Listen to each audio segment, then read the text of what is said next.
오늘 세상에 처음 알린 폭로한 김상욱 씨 나오셨습니다. 안녕하십니까. 안녕하십니까. 김상욱입니다. 네. 본드 김상욱.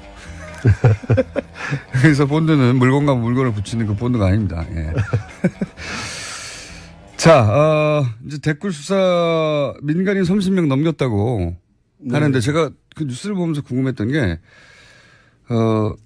근데 서버에서 찾아낸 거잖아요. 대부분. 이걸 서버에서 찾아냈는지 아니면 직원들 조사를 통해서 확보한 자료인지는 아직 모르겠어요. 아, 그렇구나. 언론에는 서버라고 얘기했지만 그렇지 않을 수도 있다. 그 말씀이군요. 예. 근데 제가 궁금했던 건 뭐냐면, 아니, 뭐 서버라고 삭제를 못하나? 거기에 뭐 예를 들어서 100명 있었는데 70명 지우고 30명 남는 거 아닌가? 뭐 이런 생각이 들었는데 서버는 삭제를 못합니까?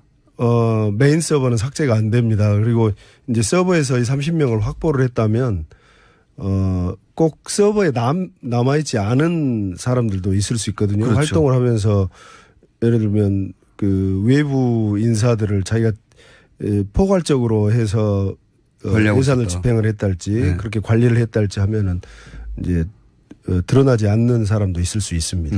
어쨌든 서버에 다 남아있지 않을 수는 다 기록하지 않을 수는 있지만 서버에 남아있다가 삭제된 거는 없다. 삭제는 불가능한 걸로 알고 있습니다.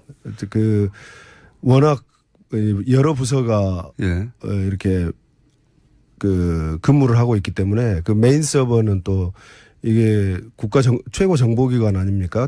국정원이. 그래서 그 메인 서버는 절대 삭제가 안 되는 걸로 예전에 그 98년도에도 북풍 공작을 조사를 했었거든요. 북풍 사건 조사해서 그때도 이제 여러 명을 사법 처리한 적이 있는데 그때도 결국은 메인 서버에서 찾아낸 것들이 있거든요. 그러면 아주 민감하거나 나중에 자신한테 피해가 올 수도 있는 상황을 메인 서버에 기록하지 않을 수도 있겠네요. 오히려 그렇기 때문에.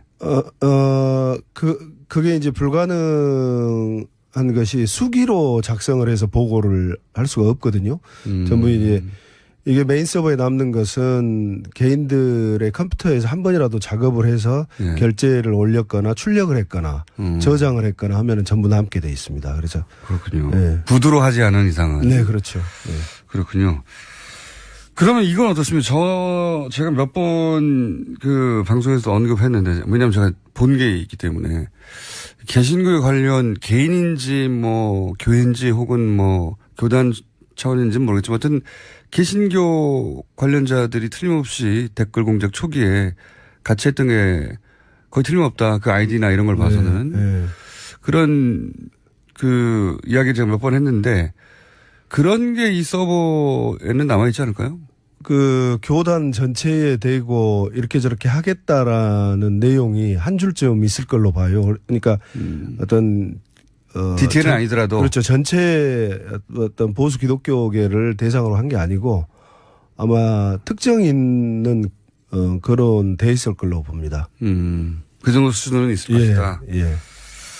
알겠습니다. 자, 이건 물론 추정입니다. 예. 그 해당 부분이 아직 보도가 된 건 아니기 때문에. 근데 계속 댓글 관련 이야기가 나와서 제가 궁금했던 거 두 가지 여쭤봤고요. 지난주에 저희가 얘기하다가 다 못 끝낸 게 뭐냐면 논두렁 시계 사건입니다. 예. 논두렁 시계 사건. 논두렁 시계 사건은 이제 많은 분들이 기억하시겠지만 명품 시계를 뇌물로 받았다가 사실상 뇌물로 받았다가 그거를 수사가 시작되니까 논두렁에 버렸다. 그래서 2009년입니다.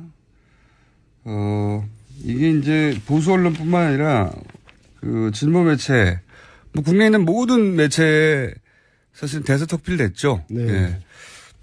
그리고 그게 아니라고 하는 이야기가 노무현 전 대통령 측으로부터 있었지만 뭐 아무도 믿지 않았고 제대로 보도되지 않았어요. 네, 그렇죠. 그런데 이게 사실은 국정원이 장난을 친 거다라고 당시 수사라인이었던 이인규 전 대검 중수부장이 이건 검찰이 설린 게 아니다. 그동안은 뭐 검찰이 장난친 거다. 국정원이 장난친 거다. 그랬는데 이인규 전 정수부장이 검찰이 한 게 아니고 이건 국정원이 한 거다. 뜬금없이 얘기 불쑥했어요. 네. 일단 결론부터 얘기해 보자면 이건 국정원 작품입니까? 제 생각에는 협업하지 않았나 싶어요. 그래서 2009년 5월에 예. 그러니까 원세훈 원장이 2009년 2월에 부임을 했거든요. 예. 부임해서 그 최초로 아주 임팩트 있게 사회를 강타했던 게 이 논두렁 시계 사건인데 이게 그 이인규 중수부장 얘기대로 국정원이 개입을 했다면은 국정원 무슨 언론 담당만이 할 수 있는 일은 아니거든요. 언론 담당은 그 가서 뭐 언론사들에 배포하는 정도 뭐 이런 게 있다라고 하는 거지 내용을 무슨 다 할 수 있는 건 아니지 않습니까? 그래서 검찰 당시 법조 담당 그러니까 직접적으로는 검찰 담당이 수집을 했을 것이고 국정원의 검찰 담당. 예, 검찰 담당이 수집을 했을 것이고 이런 것들이 이제 전부 다 그 보고서화 돼서 단편으로 올라가면 그걸 종합하는 부서에서 이제 종합을 합니다. 종합하고 나서 종합하는 부서가 또 따로 있어요? 그렇죠. 이제 그러면 소위 말하는 지금 개념으로 하면은 최근 개념으로 하면 융합이죠. 그래서 융합. 예. 이걸 이제 이 보고를 했을 때 이걸 터뜨렸을 때 어떤 효과가 있는지에 대한 영향력 평가도 하게 돼 있고 그래서 그걸 원래 미리 합니까? 미리 하죠. 그래서 또 전직 대통령의 직전 대통령이었지 않습니까? 그래서 이 내용은 국정원이 개입했다면 단지 언론 담당 부서만이 아니라 그렇죠. 검찰도 하고 그다음에 보고서 작성 부서도 했을 것이고 그 내용은 청와대에 반드시 이명박 대통령에게 보고를 했을 거다. 그렇게 생각을 하고 있습니다. 그러니까 전직 대통령 바로 직전 대통령이죠 그때가. 그렇죠. 예, 얼마 지나지도 않았을 때였어요. 그렇죠. 예, 근데 전직 대통령을 상대로 이런 언론 플레이를 시작하려고 하면 부서에서 뭐 한두 사람이 결정할 수 있는 게 아니고. 그렇죠. 예. 각 부서가 이로 인해서 일어날 수 있는 여러 가지 상황들에 대해서 분석도 미리 하고. 그렇죠. 그러면 시나리오 1, 시나리오 2, 시나리오 3 이런 식으로. 시나리오 1, 2, 3은 아니고 이런 내용이 있는데 이것을 지금 보면은 그 당시에 노무현 대통령님의 서민적 이미지를 아주 강력하게 훼손을 한 문구였었거든요. 그래서 거의 이제 전문가가 이렇게 작성을 해서 이건 아마 그 문구 자체도 1, 2, 3가 있었던 게 아니고 이렇게 하는 게 좋겠습니다. 이렇게 또는 이렇게 하겠습니다라고 원장한테 보고하고 원장도 청와대에 이건 사후 보고가 아니고 사전 보고하고 사전 보고를 해야 할 수준의 일이었다. 예. 흘렸을 것이기 때문에 검찰도 아마 뭐 지금 뭐 그 당시에 수사 라인이 보면 이인규, 홍만표, 우병우 이렇게 작년에 사회를 흔들었던 분도 계시거든요. 두 분이나. 그래서 이 사람들이 당시에 이제 대검 중수부는 우리가 사회 전반에서 느끼고 있다시피 막강했죠. 예, 막강하고 정치 권력에서 독립된 행동을 하지 않았어요. 그렇기 때문에 틀림없이 또 그 유기적으로 국정원과 검찰이 유기적으로 했을 거다. 그런데 주도를 국정원이 했다는 얘기인가 보죠. 이 검찰 얘기는. 주도를 국정원이 했다라고 2015년 2월에 이인규 중수부장이 이제 국정원 주도했다. 사실은 그럼 자기들은 안 했다 이렇게 하는데 재료는 제공을 해야 밥을 하든지 김치를 뭐 담그든지 할 거 아니겠습니까? 그래서 재료는 검찰에서 줬을 거다. 재료를 받아서 국정원이 스토리를 만들어냈다. 그러니까 국정원이 내부 검토를 거쳐서 이렇게 하는 게 가장 노무현 전 대통령한테 대중적으로 타격을 줄 수 있는 소위 말해서 가짜 뉴스다라고 자기들끼리 만들어내서 근데 이제 상대가 전직 대통령이니까 그리고 퇴임한 지 얼마 되지도 않은 전직 대통령이니까 이 정도 사안이면 이렇게 했을 경우에 입을 수 있는 피해 혹은 영향 이런 분석을 막 한다는 거죠. 영향 1, 2, 3, 4 뭐 이렇게.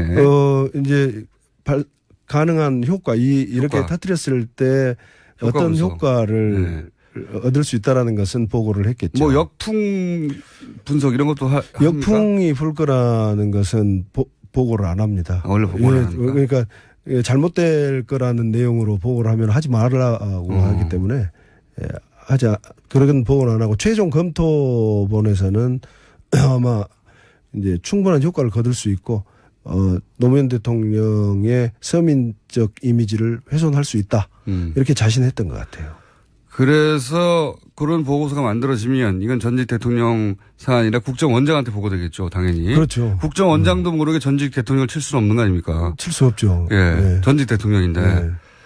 바로 직전에 국정원의 직속 상관이었던 사람을 국정원이 이제는 치는 거 아닙니까? 그렇죠. 예. 야. 그러니까 자의적으로는 어떤 원장을 제외하고 차장 이하에서는 개인이 결정할 수 있는 일은 아닙니다. 범위를 넘어가 있는 거죠. 그렇죠. 예. 국정원 개인이 책임질 수 없는 범죄일이겠죠. 그렇죠. 그래서 국정원장이 보고되면 당연히 국정원장은 대통령의 직속기관의 수장으로서 전직 대통령, 바로 전임 대통령을 치는 일이니까 대통령한테 보고하는 게 자연스럽다, 이제. 그렇죠. 보고하지 않고 국정원장이 더군다나 당시에 원세훈 원장이 부임한 지 얼마 안 됐어요. 한 3개월 정도면 업무 파악하고 있을 때인데, 그때 본인 모르게 나간다는 것은 말이 안 되고 모든 것을 이명박 대통령에게 보고했을 겁니다. 보고했을 것이고, 그래서 오케이가 나야 이런 정도 일들은 실행에 옮겨진다. 그렇죠. 예. 그런데 그건 밝혀질 수 있을까요, 이번에? 어떤 거? 지금 말씀하신 이런 프로세스를 거쳐서 누가 이런 걸 만들어냈고 이걸 어떻게 실행했다 하는 것도 밝혀질 수가 있을까요? 보고 시스템 자체가 지난번에 우리 언론에 크게 보도됐던 박원순 제안 문건 같은 경우를 보면은 네. 전부 작성자 그다음에 보고서 내용이 남거든요. 이거 서버에 있을 겁니다. 그래서 서버에 사실 검찰에서는 이렇게 저렇게 조사 내용이 예. 그때 보도됐던 내용대로 실제로 무슨 논두렁에 버렸다라는 노무현 대통령의 진술이 있었다면 또는 권양숙 여사님의 진술이 있었다면 그 내용이 적시가 돼 있을 거고 보고서에는 적시가 되어 있어서 실제로 이 내용을 가지고 언론 플레이를 이렇게 저렇게 하겠다라고 돼 있을 거예요. 근데 이걸 만든 거다 그러면은 실질 진술 내용은 그냥 알지 못한다. 여러 가지 내용이 있을 수 있겠죠.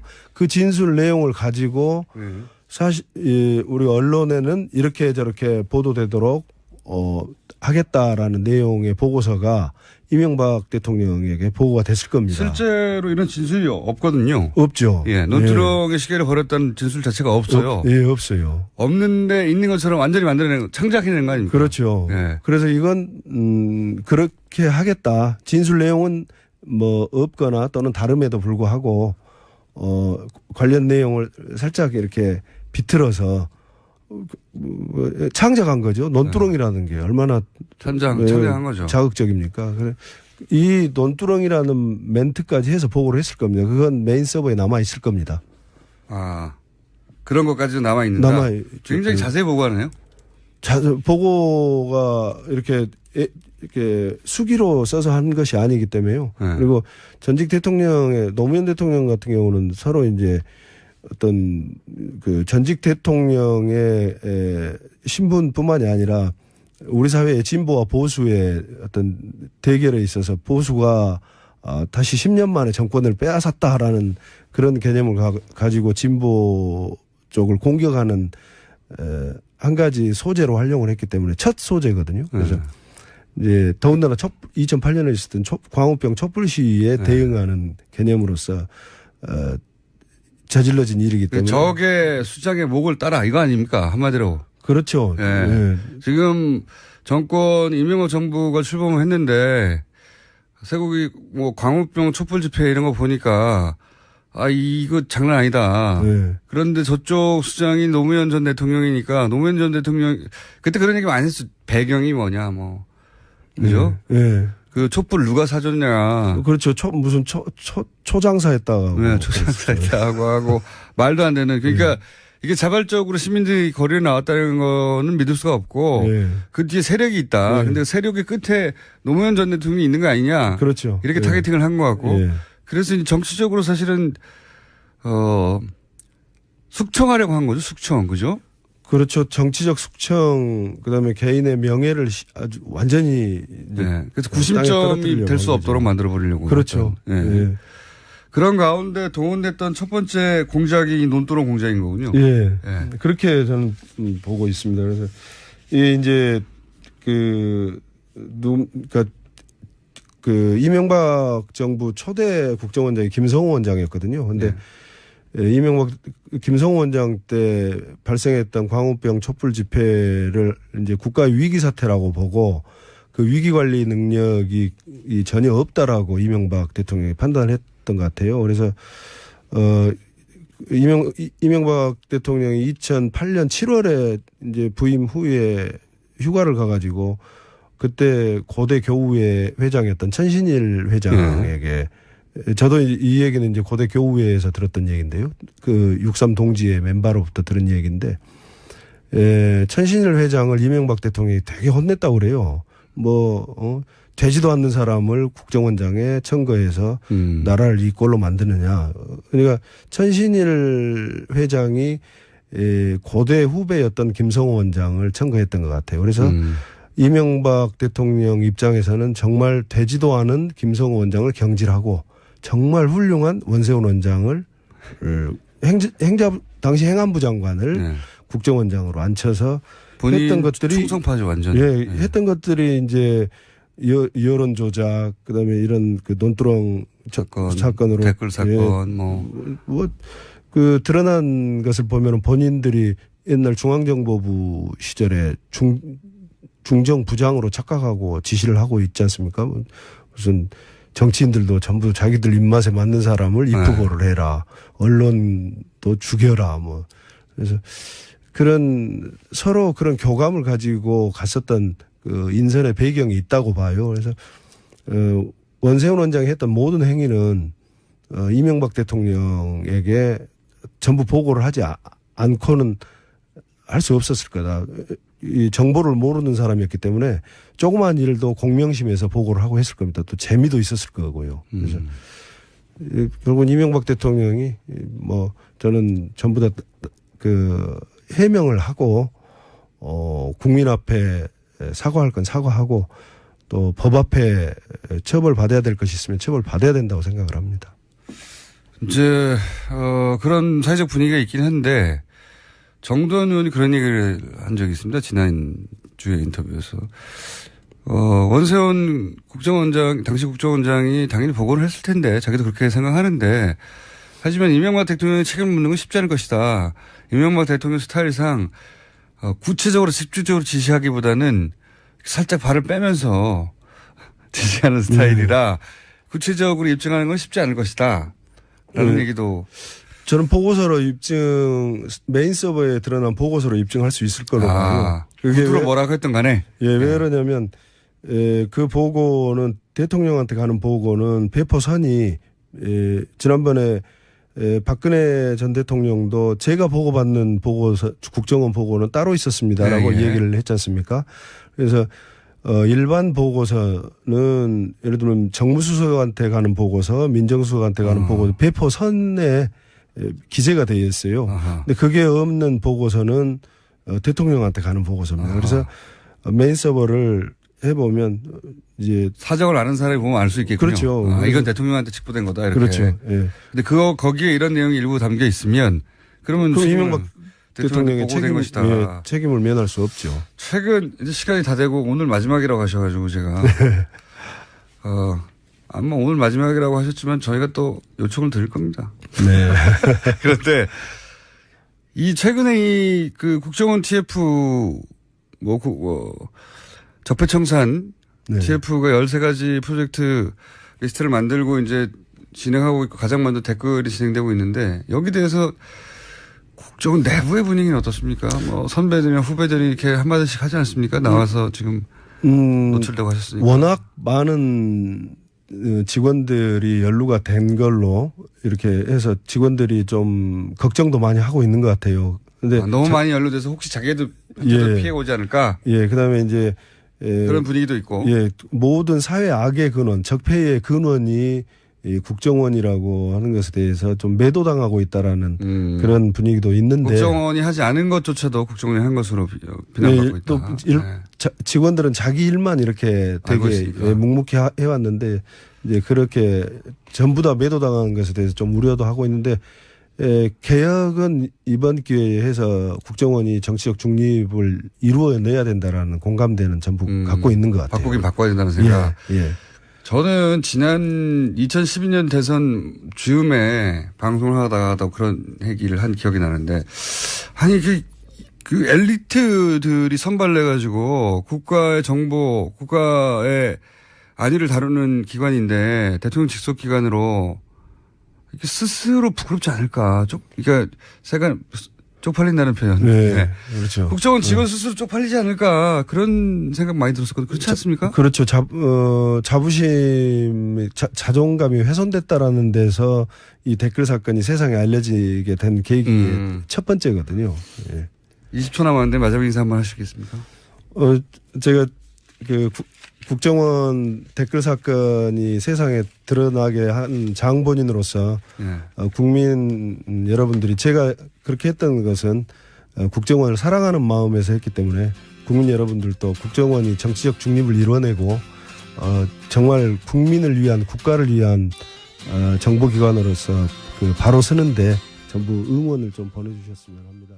다 할 수 있는 건 아니지 않습니까? 그래서 검찰 당시 법조 담당 그러니까 직접적으로는 검찰 담당이 수집을 했을 것이고 국정원의 검찰 담당. 예, 검찰 담당이 수집을 했을 것이고 이런 것들이 이제 전부 다 보고서화 돼서 단편으로 올라가면 그걸 종합하는 부서에서 이제 종합을 합니다. 종합하고 나서 종합하는 부서가 또 따로 있어요? 그렇죠. 이제 그러면 소위 말하는 지금 개념으로 하면은 최근 개념으로 하면 융합이죠. 그래서 융합. 예.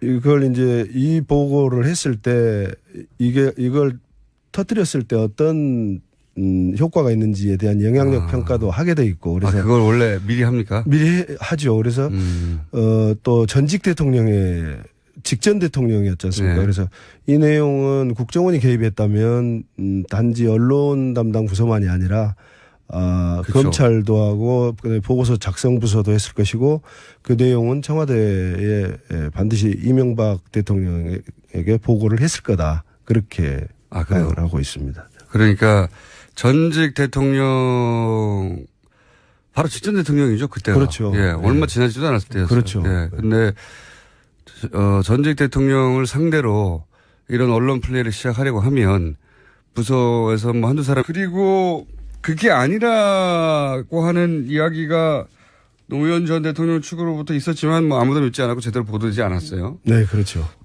그런데 이게 사실은 국정원이 장난을 친 거다라고 당시 수사라인이었던 이인규 전 대검 중수부장이 이건 검찰이 설린 게 아니다. 그동안은 뭐 검찰이 장난친 거다. 국정원이 장난친 거다. 그랬는데 이인규 전 정수부장이 검찰이 한 게 아니고 이건 국정원이 한 거다. 뜬금없이 얘기 불쑥했어요. 네. 일단 결론부터 얘기해 보자면 이건 국정원 작품입니까? 제 생각에는 협업하지 않았나 싶어요. 그래서 2009년 5월에 그러니까 원세훈 원장이 2009년 2월에 부임을 했거든요. 부임해서 최초로 아주 임팩트 있게 사회를 강타했던 게 이 논두렁 시계 사건인데 이게 이인규 중수부장 얘기대로 국정원이 개입을 했다면은 국정원 무슨 언론 담당만이 할 수 있는 일은 아니거든요. 언론 담당은 가서 뭐 언론사들에 배포하는 정도 뭐 이런 게 있다라고 하는 거지 내용을 무슨 관련자들이 틀림없이 댓글 공작 초기에 같이 했던 게 거의 틀림없다. 그 아이디나 이런 걸 봐서는 그런 이야기를 제가 몇 번 했는데 그런 게 이 서버에는 남아있지 않을까요? 교단 전체에 대고 이렇게 저렇게 하겠다라는 내용이 한 줄쯤 있을 걸로 봐요. 그러니까 어떤 디테일은 아니더라도 그렇죠. 전체 어떤 보수 기독교계를 대상으로 한 게 아니고 아마 특정 있는 그런 돼 있을 걸로 봅니다. 그 정도 수준은 있을 것이다. 예. 알겠습니다. 자, 이건 물론 추정입니다. 예. 그 해당 부분이 아직 보도가 된 건 아니기 때문에. 근데 계속 댓글 관련 이야기가 나와서 제가 궁금했던 거 두 가지 여쭤봤고요. 지난주에 저희가 얘기하다가 다 못 끝낸 게 뭐냐면 논두렁 시계 사건입니다. 예. 논두렁 시계 사건. 논두렁 시계 사건은 이제 많은 분들이 기억하시겠지만 명품 시계를 뇌물로 받았다가 사실상 뇌물로 받았다가 그거를 수사가 시작되니까 논두렁에 버렸다. 그래서 2009년입니다. 이게 이제 보수 언론뿐만 아니라 그 진보 매체, 뭐 국내에 있는 모든 매체에 사실 대서특필됐죠. 네. 예. 가 삭제된 거는 없다. 삭제는 불가능한 걸로 알고 있습니다. 그 워낙 여러 부서가 예. 이렇게 그 근무를 하고 있기 때문에 그 메인 서버는 또 이게 국가 최고 정보기관 아닙니까? 예. 국정원이. 그래서 그 메인 서버는 절대 삭제가 안 되는 걸로 예전에 그 98년도에도 북풍 공작을 네, 조사를 했었거든요. 북풍 사건 조사해서 그때도 이제 여러 명을 사법 처리한 적이 있는데 그때도 결국은 메인 서버에서 찾아낸 것들이 있거든요. 그러면 아주 민감하거나 나중에 자신한테 피해가 올 수도 있는 상황을 메인 서버에 기록하지 않을 수도 있겠네요. 오히려 그렇기 때문에. 그게 이제 불가능한 것이 수기로 작성을 해서 보고를 할 수가 없거든요. 전부 이제 이게 메인 서버에 남는 것은 개인들의 컴퓨터에서 한 번이라도 작업을 해서 예. 결제를 올렸거나 출력을 했거나 저장을 했거나 하면은 전부 남게 돼 있습니다. 그래서 그렇군요. 네. 구두로 하지 않은 이상은. 네, 그렇죠. 네. 그렇군요. 그러면 이건 어떻습니까? 제가 몇 번 그 방송에서 언급했는데, 왜냐하면 제가 본 게 있기 때문에 개신교에 관련 개인인지 뭐 교회인지 혹은 뭐 교단 차원인지는 모르겠지만 하여튼 개신교를 세상에 처음 알린 폭로한 김상욱 씨 나오셨습니다. 안녕하십니까? 안녕하십니까. 김상욱입니다. 본드 김상욱. 그래서 본드는 물건과 물건을 붙이는 그 본드가 아닙니다. 예. 자, 이제 댓글 수사 민간인 30명 넘겼다고 하는데 제가 그 뉴스를 보면서 궁금했던 게, 근데 서버에서 찾아낸 거잖아요. 대부분. 이걸 서버에서 찾아냈는지 아니면 직원들 조사를 통해서 확보한 자료인지는 아직 모르겠어요. 아, 그렇구나. 언론에는 서버라고 얘기했지만 그렇지 않을 수도 있다. 그 말씀이군요. 예. 근데 제가 궁금했던 건 뭐냐면, 아니, 뭐 서버라고 삭제를 못하나? 거기에 뭐 예를 들어서 100명 있었는데 70명 지우고 30명 남는 거 아닌가? 뭐 이런 생각이 들었는데 서버는 삭제를 못합니까? 메인 서버는 삭제가 안 됩니다. 그리고 이제 서버에서 이 30명을 확보를 했다면, 꼭 서버에 남아있지 않은 사람들도 있을 수 있거든요. 그렇죠. 활동을 하면서 예를 들면 그 외부 인사들을 자기가 포괄적으로 해서 예산을 있었다. 집행을 했달지 네. 그렇게 관리를 했달지 하면은 이제 드러나지 않는 사람도 있을 수 있습니다. 어쨌든 서버에 다 남아있지 않을 수는 다 기록하지 않을 수는 있지만 서버에 남아있다.